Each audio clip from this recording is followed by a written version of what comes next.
High বন্ধু, ITI take support YouTube channel আপনাদের সবাইকে স্বাগত জানাই। তো বন্ধু, এটি Z170F China 4 speed diesel engine. তো এটি মূলত আমরা রেজিস্ট্রেশন করে নিয়েছি এবং এই ইঞ্জিনটির ভিডিও আমি বেশ কয়েকদিন আগে প্রদান করেছিলাম। তো যাই হোক, কারণবশত ভিডিও আপলোড করতে পারিনি বন্ধু। তো এই ইঞ্জিনটির বেশ কয়েকটি প্রবলেম গিয়ে দাঁড়িয়েছে। তো যেমন এর সিলিন্ডার পিস্টন এবং কানেক্টিং রড, নেক্সট ক্যামশ্যাফটের বেয়ারিং, ভ্যালভের guide, nozzle plunger, delivery valve, element plunger এবং বেশ কয়েকটি স্পেয়ার পার্টস আমরা চেঞ্জ করব। তো বন্ধু দেখুন, ফার্স্ট আমি নিয়ে এসেছি এটা সিলিন্ডার পিস্টন RS গোল্ডের অরিজিনাল এবং কানেক্টিং রড যেটা নিয়ে এসেছি RS গোল্ডের অরিজিনাল। তো বন্ধু, চ্যানেলে যদি নতুন এখানে অবশ্যই সাবস্ক্রাইব, কমেন্ট, লাইক এবং শেয়ার করবেন। এবং বিশেষ করে যারা বন্ধু নতুন কাজ শিখছেন, আপনারা এই ভিডিও অন্ততপক্ষে আপনারা স্কিপ না করে সম্পূর্ণ দেখার চেষ্টা করবেন, যাতে করে এই ভিডিওর মধ্যেই আপনারা অনেক কিছু পেতে চলেছেন এবং শিখতে চলেছেন, যেটা পারফেক্ট সেটিং করতে হয় এই ইঞ্জিনগুলো। তো বন্ধু, চ্যানেলে যদি নতুন অবশ্যই সাবস্ক্রাইব করবেন এবং ভিডিও যদি ভালো লাগে তো অবশ্যই বন্ধু লাইক এবং কমেন্ট করে জানাবেন। তো বন্ধু, ফার্স্ট দেখুন এটা ক্যামশ্যাফটের বেয়ারিং ইনস্টল করছি এখন। এটা 6205-এর বেয়ারিং। তো এটি মূলত আমি পাওয়ার ড্রাইভ কোম্পানি নিয়ে এসেছি, এটা ইন্ডিয়ান ব্র্যান্ডের আমাদের। তো বন্ধু, ফার্স্ট এই করে এটাকে এভাবে করে সেটিং করতে হবে। তো ফার্স্ট বেয়ারিংয়ের যে কলেজগুলো থাকে, আপনারা যে কোনো প্রোডাক্ট এখানে ইউজ করেন না কেন, ফার্স্ট কিন্তু এখানে কলেজগুলো তুলে নিতে হবে। তো অনেকে দেখবেন যে কলেজ তুলে নেয় না, সেক্ষেত্রে কিন্তু এই লুব্রিকেটিং সিস্টেম বেয়ারিংয়ের ভিতর সঠিকভাবে কাজ করতে পারে না এবং বেয়ারিং খুব তাড়াতাড়ির মধ্যে খারাপ হয়ে যায়, এটা মাথায় রাখতে হবে। তো বন্ধু, আমি ফাইনালি এটা খুলে নিয়েছি এবং ইনস্টল করে নিয়েছি। তো দেখতে পাচ্ছেন যেভাবে সেটিং করছি, হালকা হালকা বাড়ি মেরে এখানে সেটিং করতে হবে। এবং দেখুন এটা গিয়ারের পাশে কিন্তু বসে গিয়েছে একদম। এরপরে আমাদের সার্ক্লিপ এটাতে লাগাতে হবে। তো সার্ক্লিপ ফার্স্ট এখানে নোজ প্লাসের মাধ্যমে সেটিং করতে হবে এই জায়গার মধ্যে। তো বন্ধু দেখুন, ফার্স্ট এখানে নোজ প্লাসে সেটিং করবেন এবং সেটিং করে এটাকে হালকা প্রেশার মেরে এটাকে বসিয়ে নিতে হবে। তো দেখুন যেভাবে আমি সেটিং করছি আপনারা সেম এভাবে করবেন। তো দেখুন এটাকে কিন্তু সুন্দর করে বসাতে হবে বন্ধু। অনেক সময় দেখবেন যে কেউ ভালো করে বসায় না, যার জন্য কিন্তু প্রবলেম আসতে পারে এই জায়গাটার মধ্যে। তো দেখুন এটা বসে গিয়েছে। তো সেম আপনারাও সঠিকভাবে বসিয়ে নেবেন, যাতে করে ঘাটের মধ্যে সঠিকভাবে বসে। তো ফাইনালি বন্ধু ওটা সেটিং হয়ে গেছে। এবার দ্বিতীয় নম্বর এটা 6202-এর বেয়ারিং হয়ে থাকে। তো এটাও ফার্স্ট আমি খুলে নিয়েছি কলেজগুলো। তো এভাবে করে এটাকেও বসিয়ে নিতে হবে হালকা বাড়ি মেরে। আপনারা যে কোনো স্প্যানারের মাধ্যমে এটাকে বসাতে পারেন। তো দেখুন আমি এখানে শ্রেণী ব্যবহার করেছি হালকা। তো হালকা সাইডে লাগিয়ে দিয়ে এটাকে বসিয়ে নিতে হবে ফার্স্ট। তো যেহেতু ধরার মতো কোনো ব্যক্তি ছিল না, সেহেতু আমি একাই এটা সেটিং করেছি। তো দেখুন এটা কিন্তু ফার্স্ট বসে গিয়েছে একদম। এই যে কলেজ দেখতে পাচ্ছেন, যে বেয়ারিংয়ের যে কলেজ হয়, সেই কলেজের কিন্তু পাশেই বসে গিয়েছে একদম।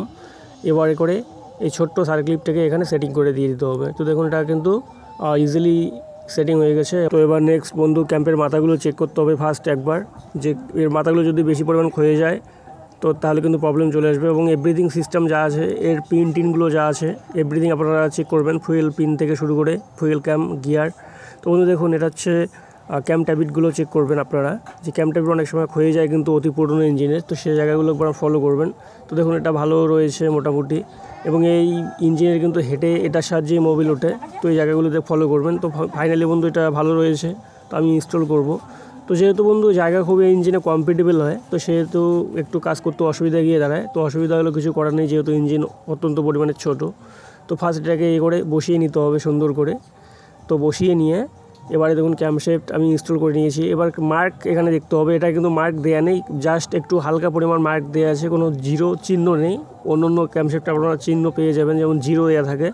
তো ফার্স্ট ক্র্যাঙ্ক গিয়ারে দেওয়া আছে চিহ্ন এবং এখানে দেয়া আছে। তো এইভাবে করে মিলিয়ে নিতে হবে। আর যদি চিহ্ন না থাকে সেক্ষেত্রে আমাদের এক্সট্রা নলেজ ব্যবহার করতে হবে, সেটা হচ্ছে দুইটি স্টিপ হয়ে থাকে। ফুয়েল সিস্টেমে আপনারা মেলাতে পারেন এবং ড্যান্সিং পয়েন্টে মেলাতে পারেন। সেটা লিস্টার ইঞ্জিনে যেটা স্টিপ ফলো করে থাকি, সেই সিস্টেমে কিন্তু আপনারা যে কোনো 1 সিলিন্ডার 2 সিলিন্ডার ডিজেল ইঞ্জিনের ইজিলি টাইমিং সেটিং করতে পারবেন। তো বন্ধু এটা দেখতে পাচ্ছেন এই ইঞ্জিনের গভর্নর। তো বন্ধু এটাকে বিজ্ঞানের ভাষায় মূলত এটাকে সেন্ট্রিফুগাল গভর্নিং সিস্টেম বলা হয় এবং অনেকে এটাকে মেকানিক্যাল গভর্নরও বলে থাকেন। তো বন্ধু দেখুন এটা সেকেন্ড জেনারেশনের ইঞ্জিন। তো এই সমস্ত ফার্স্ট এবং সেকেন্ড জেনারেশনের ইঞ্জিনে এর গভর্নিং সিস্টেমে দেখবেন এখানে এর যা পিন রড রয়েছে সেখানে কিন্তু পিন দেওয়া রয়েছে এবং পিন দিয়ে সেট করা রয়েছে। তো এটাকে আদারওয়াইজ কোনো এক্সট্রা সেটিং করতে হয় না। তো বন্ধু ফাইনালি এটা আমি লাগিয়ে নিয়েছি এবং এর গভর্নর সিস্টেমটা একদম পারফেক্ট রয়েছে। তো বন্ধু নেক্সট এবার এই বোল্টগুলিকে লাগিয়ে দেবো, গভর্নর বোল্ট। এবং এই দেখতে পাচ্ছেন ক্যামশ্যাফটকে লক করে ধরে রাখার জন্য যে বোল্ট ব্যবহার করা হয়ে থাকে ইঞ্জিনে, তো সেই বোল্ট এগুলোকে কিন্তু একদম প্রচণ্ড পরিমাণে টাইট করতে হবে। অনেকে দেখবেন যে লুজ রেখে দেয়, সেক্ষেত্রে কি বন্ধু হাই স্পিডের ইঞ্জিন 2600 RPM ইঞ্জিন, সেক্ষেত্রে কিন্তু আমাদের সম্পূর্ণ পরিমাণে টাইট করতে হবে এটাকে। তো বন্ধু এবার নেক্সট দেখুন সবথেকে ইম্পর্টেন্ট যে জায়গায় আমি কানেক্টিং নিয়ে এসেছি এটা দেখতে পাচ্ছেন জেএল কোম্পানির, এবং এটি যেটা নিয়ে এসেছি এটা RS গোল্ড কোম্পানির। তো বন্ধু এই জায়গাটা দেখুন, এটা কিন্তু বুশ নেই, অর্থাৎ এটা ডাইরেক্ট। তো এটা যদি জায়গা খারাপ হয়ে যায় তাহলে কিন্তু বুশ বসিয়ে নিতে হবে, এবং পুরনো যেটা দেখতে পাচ্ছেন সেখানে কিন্তু বুশ সেটিং করা রয়েছে। তো এটা নিউ জেনারেশনের যেটা চলে আসছে বর্তমান মডেল, তো সেটার মধ্যে একটা। তো এটা যদি কেটে যায় সেক্ষেত্রে কিন্তু আমাদের এখানে এটাকে গ্যারেজ করে এই জায়গার মধ্যে বুশ সেটিং করে নিতে হবে। তো বন্ধু এটা এখানে চেক করতে হবে যখন আপনারা কানেক্টিং চেঞ্জ করবেন, দেখতে পাচ্ছেন এই লাইনটাকে সঠিক করতে হবে আমাদের। আমি এখানে পিন সেটিং করেছি এবং লাইন দেখতে পাচ্ছেন অনেক সময় অনেক প্রোডাক্টের মধ্যে অনেক প্রবলেম আসে, হাইট ডাউন চলে আসে, সেক্ষেত্রে কিন্তু এভাবে করে আমাদের চেক করে নিতে হবে। তো দেখুন লাইনটা কিন্তু একদম পারফেক্ট রয়েছে, এবং সিয়ারের যে লাইন সেটা কিন্তু পারফেক্ট রয়েছে, এবং পিনের যে লাইন সেটাকে অলরেডি আমি লাগিয়ে নিয়েছি। তো এটা পারফেক্ট রয়েছে বন্ধু, এবং সঠিক পরিমাণ প্লেও আসে এটার, এবং এর যা বোল্ট সিস্টেম করেছে এটা সুন্দর সিস্টেম। তো দেখুন পুরোনোর মধ্যে কিন্তু এক্সট্রা নাট বোল্ট সেটিং হয়, কিন্তু ডাইরেক্ট এটাতে নিউ মডেলে কিন্তু এটাতে ডাইরেক্ট বোল্ট সেটিং করে দিয়েছে। তো সবথেকে বন্ধু এটাই বেটার সিস্টেম হয়ে থাকে। তো নেক্সট বন্ধু আমি এটার সিয়ার বেয়ারিং নিয়ে এসেছি স্ট্যান্ডার্ড, এটা সুনমুন কোম্পানির 170F-এর। তো এবার নেক্সট সিয়ার বেয়ারিং লাগিয়ে দেবো, লাগিয়ে দিয়ে চেক করতে হবে আমাদের ক্যাপগুলোকে যে সিয়ার বেয়ারিং সঠিকভাবে বসছে কি না, এই জায়গাটা কিন্তু ফলো করতে হবে। তো বিশেষ করে বন্ধু যারা নতুন কাজ শিখছেন, আমাদের কিন্তু এই জায়গাগুলো সবথেকে ইম্পর্টেন্ট জায়গা, তো এগুলো আমাদেরকে চেক করে নিতে হবে। তো দেখুন এটির লাইন কিন্তু একদম ক্লিয়ার চলে আসছে, অর্থাৎ এটা সঠিক একবারে অ্যাডজাস্ট হবে এবং সঠিক সেটিং চলে আসছে এটার। অনেক সময় দেখবেন যে এর কাটিংগুলো খারাপ চলে আসে, অনেক সিয়ার বেয়ারিংয়ে কাটিং খারাপ পাওয়া যায়, বা আপনার কানেক্টিং লাইনে অনেক সময় প্রবলেম থাকে, কাট কম বেশি মানে প্রবলেম থাকে। তো সেক্ষেত্রে এটা চেক করে নিতে হয়। তো দেখুন এটা পারফেক্ট রয়েছে এটাও, এর ক্যাপটাও। এবং লাগানোর সময় বন্ধু আমাদের ধ্যান রাখতে হবে, দেখুন এই যে নাম্বার দেওয়া আছে 836, এইদিকে এইভাবে করে মেলাতে হবে। অনেকে দেখবেন যে এইভাবে উল্টোপাল্টা করে লাগিয়ে দেয়। উল্টোপাল্টা করে লাগিয়ে দিলে কী প্রবলেম হয়, এই ভিডিও আমি এর আগে দিয়েছি আপনাদের, অবশ্যই আপনারা ফলো করবেন যে উল্টোপাল্টা সেটিং করলে কী হয়। তো বন্ধু এবার নেক্সট আমি লাইনারের চেক করব, যে লাইনারের আমাদের লাইনটা চেক করতে হবে, লাইনারের সঠিক হাইট চেক করতে হবে এবং বোর চেক করতে হবে। আপনি যে কোনো প্রোডাক্ট মানে ইনস্টল করুন না কেন, কমসে কম এই জায়গাটা কিন্তু একবার করে চেক করতে হবে যে লাইনটা কী রয়েছে। তো একবার আমি বাইরে চেক করে নিয়েছি, মোটামুটি ঠিক রয়েছে। এবার কিন্তু এই জায়গায় ভিতরে প্রবেশ করে এটাকে দেখতে হবে যে যে কাঠের জায়গাটা যেখানে লাইনার বসে, তো এখানে দেখুন পারফেক্ট রয়েছে। তো এই জায়গায় যদি বেশি লুজ গিয়ে দাঁড়ায় সেক্ষেত্রে কিন্তু বন্ধু আমাদের লাইনার চেঞ্জ করে নিতে হবে। তো এটা পারফেক্ট যেহেতু রয়েছে, এবং দেখুন আমি এখানে পিস্টন মেলাবো। এবার অনেক সময় দেখবো অনেক প্রোডাক্টের মধ্যে প্রবলেম চলে আসে, তো হাইট এটা একদম পারফেক্ট রয়েছে। অর্থাৎ এক কথা যদি বলি বন্ধু, যে সেটটা আমি নিয়ে এসেছি RS গোল্ডের অরিজিনাল সেট, একদম ভালো। এবং অনেক সময় দেখবেন এই জায়গাটার মধ্যে ভাল্বের এই যে কাটিংগুলোর মধ্যে, যেখানে ভাল্বের ডাউন লাইন, এই জায়গাগুলো কিন্তু কাট মেলে না। দেখবেন যে অনেক প্রোডাক্টের মধ্যে এরকম হয়, অরিজিনাল ডুপ্লিকেটের মধ্যে তফাৎটা পাওয়া যায়। দেখবেন যে আপনার সেটিং করতে গিয়ে কিন্তু ভাল্বের মধ্যে ট্যাস গিয়ে দাঁড়ায় প্রচণ্ড পরিমাণে, তো সেক্ষেত্রে কিন্তু ইঞ্জিন চাকায় ঘোরানো যায় না বা চাকা আটক হয়ে যায়। তো এই ইঞ্জিনের ক্ষেত্রে বন্ধু আমাদের এই জায়গাটা কিন্তু ধারণা রাখতে হবে। এবং বন্ধু এটাকে আমি এখন ইনস্টল করব, তো ফার্স্ট এখানে সার্ক্লিপ লাগিয়ে দিতে হবে এক সাইডে। তো যেভাবে মানে আমি লাগাচ্ছি আপনারাও সেম এভাবে করে লাগাতে পারেন। তো এক সাইডে ফার্স্ট লাগিয়ে নেবেন, এরপরে বন্ধু টপ সাইডটা আমাদের ফলো করতে হবে এই জায়গাটায়। তো আমি পিন দিয়ে একবার চেক করব যে পিন সঠিক প্লে করছে কি না ভিতরে, বা বেশি লুজ গিয়ে দাঁড়াচ্ছে নাকি। দেখুন সার্ক্লিপটি বসে গেছে একদম জায়গার মতো, এবং এটাকে হালকা পরিমাণ ঘুরিয়ে নেব এইদিকে। এবং নেক্সট বন্ধু এই জায়গাটা ফলো করতে হবে কোথায়, যে দেখুন এই টপ সাইডটা বা যে কাটিং সাইডটা ওটা উপরে রাখতে হবে, এবং এরকম বুশের যে জায়গাটা এবং ছিদ্রটা সেটাকে উপর দিকে সাইডে রাখতে হবে।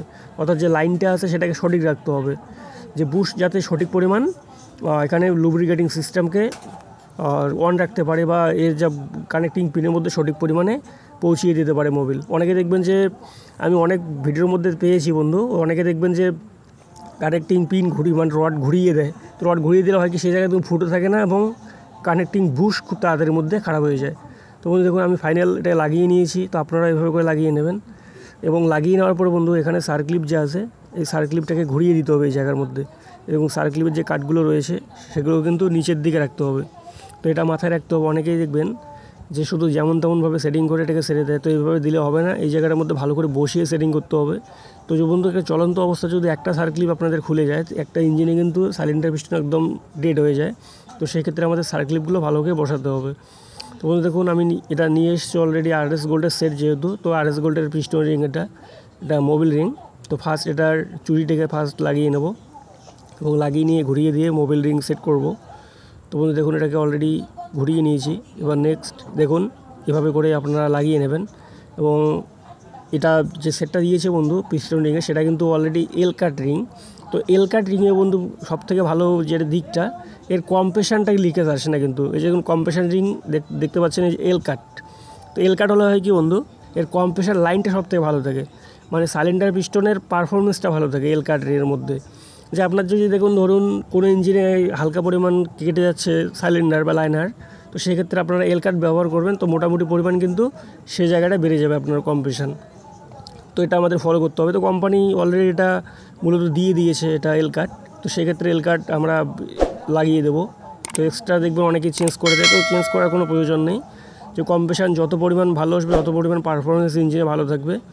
তো দেখুন এটা হচ্ছে টপ ক্রোম চুরি, তো এটার মধ্যে এল কাট থাকে না কোনো ইঞ্জিনে বা কোনো পিস্টন রিংয়ের মধ্যে। তো দেখুন এটা পারফেক্টভাবে বসে গিয়েছে এবং এভাবে চেক করে নিতে হবে যে কোথাও টাইট গিয়ে দাঁড়াচ্ছে নাকি।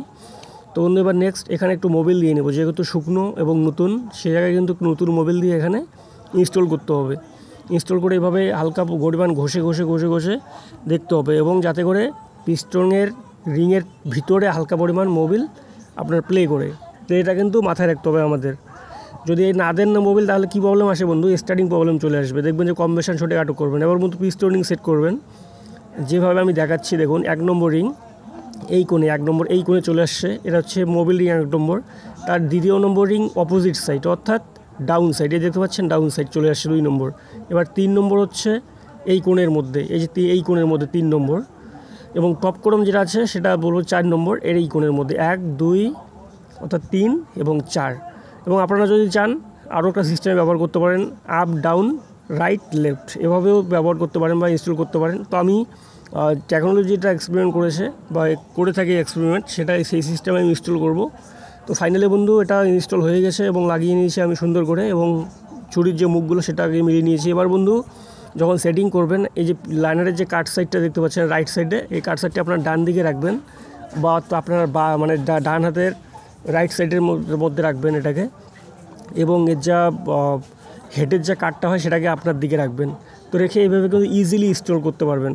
তো অনেকে দেখবেন যে ক্লাম ব্যবহার করে, তো ক্লাম ব্যবহার করতে পারেন আপনারা, সেটা আপনার মর্জি, কিন্তু আমি এভাবে করে থাকি। এভাবে করলে আমার অনেক সুবিধা মনে হয় বা সুবিধার মনে হয়, সেই জন্য কিন্তু আমি এভাবেই করে থাকি। তো দেখুন একদম এই বন্ধু হয় কি, বাইরের থেকে এটা সেটিং করলে একদম ইজি স্টিপ হয়, একদম খুব অল্প সময়ের মধ্যে সেটিং হয় এবং খুব সুন্দরভাবে সেটিং হয়। অনেক সময় হয় কি বন্ধু, ক্লামে যখন সেটিং করবেন তো রিংয়ের যে মুখগুলো হয় সেগুলো কিন্তু উল্টোপাল্টা হয়ে যায়। তো এভাবে করলে কিন্তু কোথাও উল্টোপাল্টা হয় না এবং এটাকে দেখে দেখে সেটিং করা যায়। তো দেখুন আমি অলরেডি করে নিয়েছি, এবং মোবিল রিং যেটা রয়েছে সেটা একটু অল্প একটু প্রবলেম হয় এইভাবে করলে। তো এটা আপনারা হালকা যদি গুণা বা তার দিয়ে এটাকে হালকা খেচেন তাহলে কিন্তু একদম ইজি হয়। তো দেখুন অলরেডি এটা ইনস্টল হয়ে গিয়েছে। তো এই জায়গায় হালকা পরিমাণ আমাদের একটা কাট দিয়ে বাড়ি মারতে হবে কানেক্টিংয়ে, এই যে দেখুন বসে গিয়েছে এবং পারফেক্ট সেটিং হয়ে গিয়েছে। তো বন্ধু দেখুন এটাকে আবার বসিয়ে নেব, বসিয়ে নিয়ে এখানে হালকা পরিমাণ আমরা মোবিল দিয়ে দেবো। সিআর ব্যারিংয়ে দেখুন হালকা পরিমাণ মোবিল দিয়ে নিয়েছি। এবার নেক্সট আমাদের কানেক্টিং পিনের মধ্যে বা বুশের মধ্যে দিতে হবে এবং দিয়ে এটাকে ইনস্টল করতে হবে। তো বন্ধু ফাইনালি এটা কমপ্লিট হয়েছে, এবার এখানে ইনস্টল করব। তো বন্ধু আমি একটাই বারবার আপনাদের এক্সপ্লেন করব, আপনারা যদি নতুন হয়ে থাকেন আপনারা এই চ্যানেল অবশ্যই সাবস্ক্রাইব করবেন এবং ভিডিও আপনারা স্কিপ না করে সম্পূর্ণ দেখার চেষ্টা করবেন। তো বন্ধু আমি বেসিকলি একজন Bharat institute of engineering and technology একজন প্রশিক্ষণপ্রাপ্ত মেকানিক। তো আমি এই চ্যানেলে আপনাদের বোর্ডের মাধ্যমে বুঝিয়ে থাকি আপনাদের মেকানিক সিস্টেম এবং টেকনোলজি, এবং এভাবে আপনাদের রিপেয়ারিং করেই আমি বুঝিয়ে থাকি। তো বন্ধু আপনাদের যদি কোথাও বুঝতে অসুবিধা তাহলে আপনারা অবশ্যই আমার সঙ্গে কন্ট্যাক্ট করতে পারেন এবং কমেন্ট করে অবশ্যই জানাতে পারেন। তো বন্ধু এবার next write side CR bearing cap লাগিয়ে নিয়েছি, এবার টপ লাইন এখানে চেক করতে হবে আমাদের। তো ফাইনালি এটা একদম দেখুন পারফেক্ট রয়েছে। তো আমি বারবার বলে থাকি টপ লাইন কিন্তু একদম আপনাদের পিস্টনের কলারের থেকে আমাদের পিস্টনের যা ডিফারেন্স সেটা কিন্তু 0.50 মিলিমিটার রাখতে হবে একটা ডাউন। যদি অনেকে দেখবেন যে প্লেন রেখে দেয়, প্লেন রেখে দিলে কিন্তু সেই জায়গায় বন্ধু অনেক প্রবলেম চলে আসে। তো আমাদের মিনিমাম যে ডিফারেন্স বা ক্লিয়ারেন্স সেটা কিন্তু এখানে সঠিক রয়েছে, অর্থাৎ পিস্টনের যে লাইনারের যে কোয়ালিটি হয় সে কোয়ালিটি থেকে পিস্টনের মাথার যে ডিফারেন্স সেটা কিন্তু 0.40 থেকে 0.50 মধ্যেই আমাদের রাখতে হবে। তো দেখুন এটা পারফেক্ট একদম রয়েছে। তো অনেকেই দেখবেন যে হাইট রেখে দেয়, হাইট রেখে দিলে কিন্তু বন্ধু যে প্রবলেমটা আসে আপনার বাড়ি দেওয়া আওয়াজ কিন্তু প্রচণ্ড আসবে, আর সেক্ষেত্রে হেডের মধ্যে কিন্তু আমাদের সিম ব্যবহার করতে হয়। তো দেখুন এখানে পারফেক্ট টিডিসি চলে আসছে, এখানে জিরো একদম পারফেক্ট জিরোর মধ্যে চলে আসছে। এই যে মার্ক দেখতে পাচ্ছেন ফ্লাইওয়েলের যে মার্ক একদম পারফেক্ট রয়েছে। তো বন্ধু ভিডিও যদি ভালো লেগে থাকে এবং ভিডিও থেকে যে অবশ্যই কিছু শিখতে পেরেছেন, তাহলে চ্যানেল অবশ্যই সাবস্ক্রাইব, লাইক, কমেন্ট এবং শেয়ার অবশ্যই করবেন। এবং বন্ধু, যদি আপনাদের কিছু উপকার হয়ে থাকে অবশ্যই আমাকে কমেন্ট করে জানাবেন এবং লাইক করবেন। তো বন্ধু, আজকে এই পর্যন্তই। ধন্যবাদ। নেক্সট পার্টগুলি ফলো করবেন।